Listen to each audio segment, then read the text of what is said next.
Hi guys, Mahesh Kumar. मैं आप लोग बहुत अच्छा देखते हैं। किसी ने बड़े कमाल की बात कही है, जो नसीब में नहीं है वो आके भी चला जाएगा। एक समय की बात है, एक ब्राह्मण देवता थे। वो भिक्षा मांग के अपने घर परिवार को चलाया करते थे। एक बार वो अपने घर से भिक्षा मांगने के लिए निकले थे, रास्ते में जा रहे थे और रास्ते में भ्रमण करने के लिए भगवान श्री कृष्ण और अर्जुन निकले थे। भगवान श्री कृष्ण के सखा धनुर्धर अर्जुन की नज़रें उन गरीब ब्राह्मण पर पड़ी और दया आई और उन्होंने उन्हें बुला लिया और पूछा, पंडित जी आप कहाँ जा रहे हो, आपको प्रणाम। पंडित जी ने कहा कि मैं भिक्षा मांगने के लिए जा रहा हूँ। तब धनुर्धर अर्जुन ने उनके ऊपर दया करके उनको एक सोने की पोटली पकड़ा दी और बोला, पंडित जी जाइए, आप इसे ले जाइए, आप आराम से अपनी ज़िंदगी सुखमय बिताइए। पंडित जी वहाँ से निकले, वापस लौटे। रास्ते में कुछ चोर मिले उन्हें और उनकी पोटली को छीन लिया। पंडित जी बहुत दुखी हुए, दुखी मन से घर लौटे। जब घर लौटे तो अपनी पत्नी को बताया कि खुशियाँ आई थी लेकिन चली गई। पत्नी ने आश्वासन दिलाया, चिंता मत करो, कोई बात नहीं, जो होना था हो गया।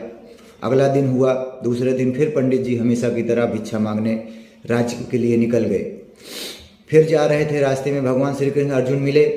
उनकी नज़रें पड़ी कि ये ब्राह्मण फिर से भिक्षा मांगने निकला हुआ है। अर्जुन को थोड़ा सा अंदर गुस्सा भी आया कि लालची ब्राह्मण, ये फिर वो लालच करके भिक्षा मांगने निकला हुआ है।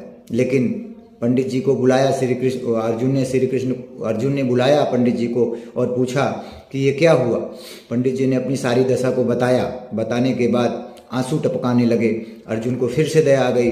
बोले, ठीक है, कोई बात नहीं पंडित जी, मैं आपके लिए मेरे पास कुछ अनमोल हीरे मोती हैं, मैं आपको देता हूँ, आप लेके जाइए।